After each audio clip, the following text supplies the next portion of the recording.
स्वागत है आपका हमारे चैनल आरसी स्टडी हब पर। आज की क्लास में हम पढ़ने वाले हैं संधि के बारे में।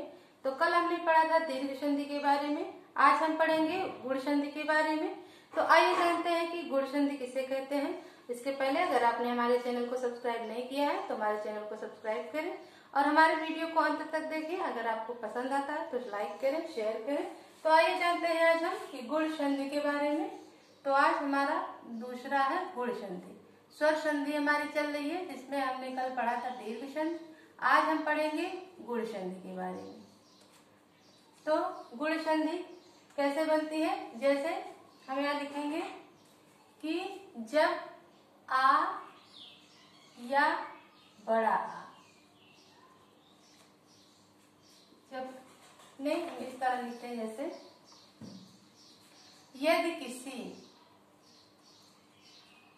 यदि किसी आ या बड़ा आ, यदि किसी आ या बड़ा आ का मेल ई या बड़ी ई, ऊ या बड़ा ऊ या री से होता है,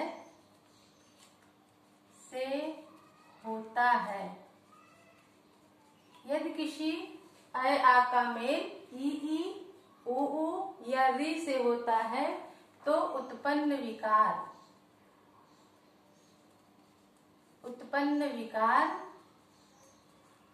क्रमशः ए, ओ और अर होता है। ए, ओ, अर होता है। यदि किसी आ या आ का मेल ई ऊ या री से होता है तो उत्पन्न विकार क्रमशः ए, ओ, अर होता है। जैसे यदि हमने यहाँ लिखा आ या बड़ा आ, हम इसे कहेंगे लघु वर्ण या दीर्घ वर्ण।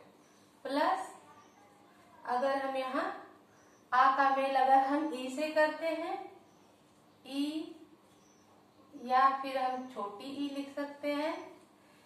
हमारे वर्ण इसमें चाहे लघु आ हो या दीर्घ आ हो या लघु ई हो या दीर्घ ई हो, तो इससे मतलब नहीं है, बस आपको ये देखना है कि आ के साथ ई होना चाहिए। तो जब हम आ और ई को आपस में जोड़ते हैं तो हमारा नया वर्ड क्या बनता है, ए बनता है।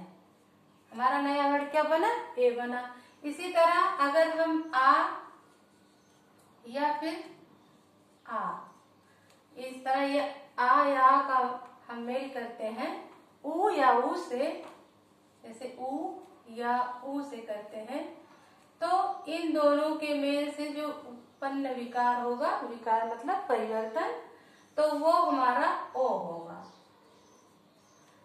और इसी तरह हम देखते हैं कि अगर हम आ या आ का मेल री से करते हैं, जैसे हम यहाँ लिखते हैं आ या बड़ा आ और प्लस री, अगर हम री को जोड़ते हैं तो इनसे उत्पन्न विकार हमारा अर होता है।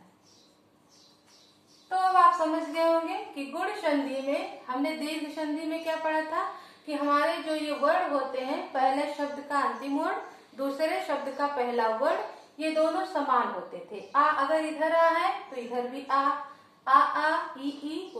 लेकिन हमारी गुण संधि में हमारे पहले शब्द का अंतिम वर्ण तो आ ही होगा, लेकिन जो हमारे दूसरे शब्द का पहला वर्ण होगा वह या तो ई होगा या तो ऊ होगा या फिर री होगा।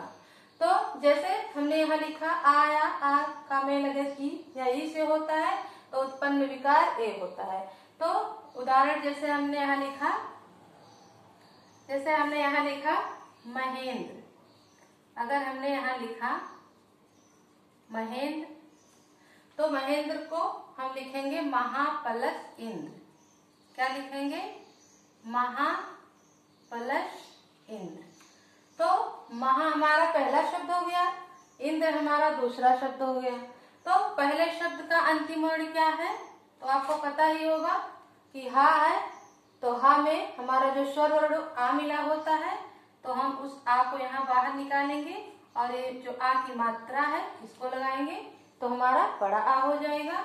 और प्लस छोटी ई, दूसरे शब्द का पहला वर्ण क्या है? ई है। तो जब हम आ और ई को आपस में जोड़ते हैं तो हमारा क्या बनेगा? नया वर्ण ए बनता है। तो आ और ई के में से उत्पन्न विकार हमारा ए हो गया। उसी तरह अगर हम ऐ आ को ऊ से जोड़ते हैं तब हमारा क्या होगा? तो जैसे कि हमारा यहाँ हम लिखेंगे महोदय। अगर हमने लिखा महोदय तो हम इसे लिखेंगे, हमारा दो शब्द बनेगा महा पलश उदय। तो महोदय का हमारा दो शब्द क्या बना? महापलश उदय। और महा में भी हमारा क्या होगा? बड़ा प्लस दूसरे शब्द का पहला वर्ण क्या है? ऊ। अगर हम आ और ऊ को आपस में जोड़ते हैं तो हमारा नया वर्ण क्या बनेगा? ओ बनेगा।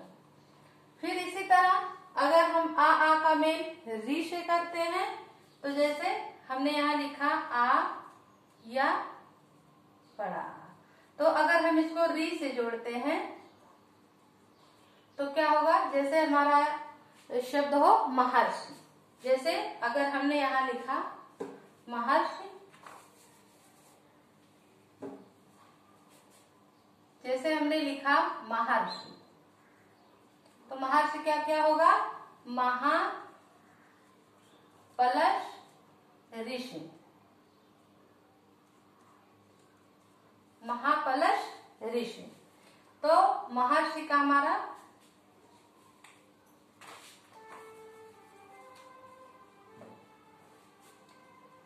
महापलश ऋषि। तो महा में हमारा आएगा बड़ा आ, पलश दूसरे शब्द का पहला वर्ण हमारा री है। तो आ और री को जब हम आपस में जोड़ते हैं तो ये हमारा बन जाता है आर। तो इस तरह हमने देखा कि गुण संधि में हमारे पहले शब्द का अंतिम वर्ण तो आ ही होता है, वो कहीं नहीं बदलेगा, लेकिन जो दूसरे शब्द का पहला वर्ण है वह या तो ई होगा या तो ऊ होगा या तो री होगा। तो हमारे अ और आ का मेल यदि ई ऊ री से होता है तो उत्पन्न विकार हमारे ए ओ अर होते हैं। तो ये हमारी है गुण संधि। अब हम गुण संधि को इस तरह से देखेंगे, लेकिन अगर आपके पास टाइम नहीं है और आप जल्दी से जल्दी गुण संधि की पहचान करना चाहते हैं तो आप एक ट्रिक लिखेंगे। हमारा ट्रिक क्या होगा कि ए की मात्रा ऐसे होती है, ए ओ की मात्रा हमारी इस तरह होती है और अर। दीर्घ संधि में बस आप एक लाइन याद रखेंगे ए ओ अर। अगर ये आपको याद रहेगा तो आप आसानी से गुण संधि की पहचान कर लेंगे। जैसे हमारे इसके कई, जैसे हमने यहाँ लिखा है महेंद्र, हमने लिखा महोदय, हमने लिखा महर्षि।